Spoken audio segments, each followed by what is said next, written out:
Se você já sabe fazer um cálculo de mapa astral aqui do Ocidente, isso te dá uma larga vantagem quando você for aprender a fazer um mapa astral védico. Eu vou te falar das 5 diferenças fundamentais entre os dois sistemas e você vai chegar ainda mais perto de poder traçar um mapa astral védico.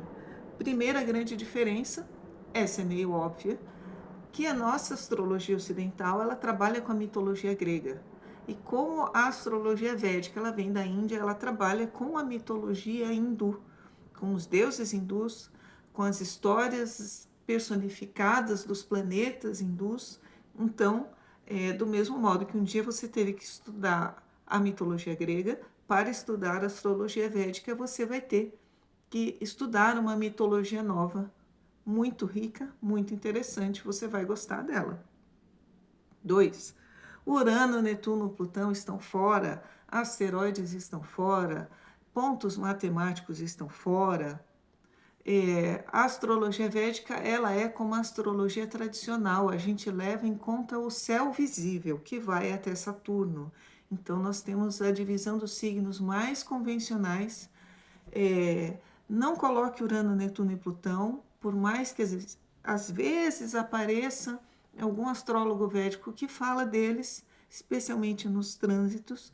Isso não faz parte do sistema tradicional, não faz parte do sistema de dashas, que é o sistema de previsão.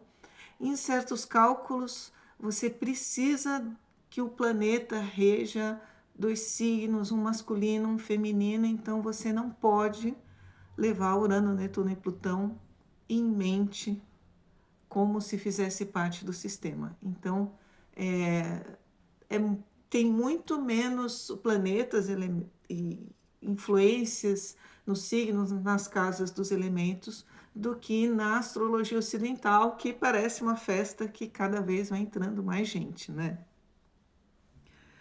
Outro, outra diferença que também deixa o desenho do mapa mais simples é que a cúspide não define o início da casa.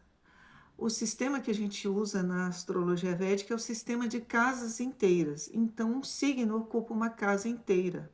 Então, enquanto na astrologia ocidental você pode ter um signo que é metade numa casa, metade noutra, um pedaço numa casa, um pedaço noutra, na astrologia védica, sendo a cúspide a 2 graus, a 15 graus, a 28 graus, o signo sempre ocupa aquela casa. Então, é mais fácil de visualizar. Se você tem ascendente em Áries, Áries é a casa 1 e assim por diante. Outra questão é que os planetas eles fazem uns aspectos diferentes.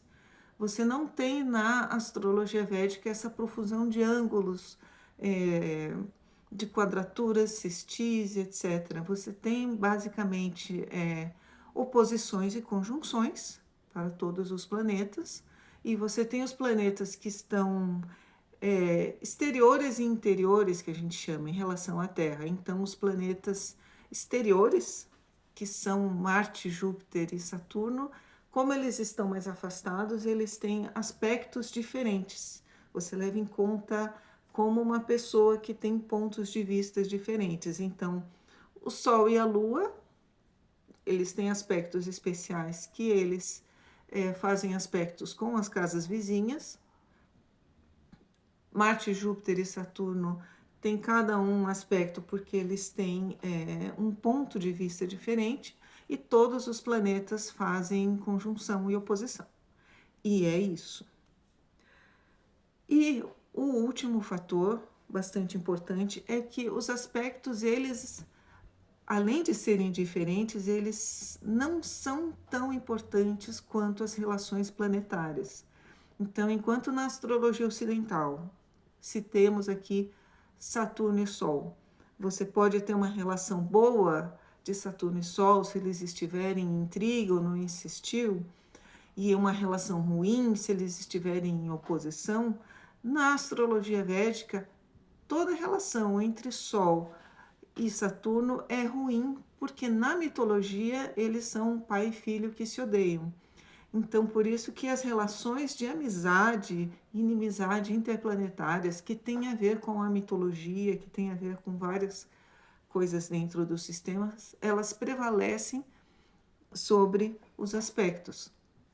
Outra diferença entre os aspectos é que eles não são mútuos.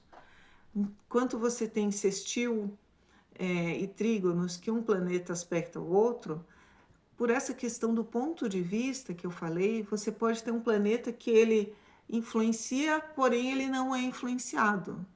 Então, digamos, Saturno, da onde ele está, ele pode estar lançando um olhar para Vênus, porém Vênus não está lançando um olhar para Saturno. Então, você tem uma Vênus influenciada por Saturno, porém você não tem o contrário. Isso também acaba tendo implicações interpretativas muito importantes.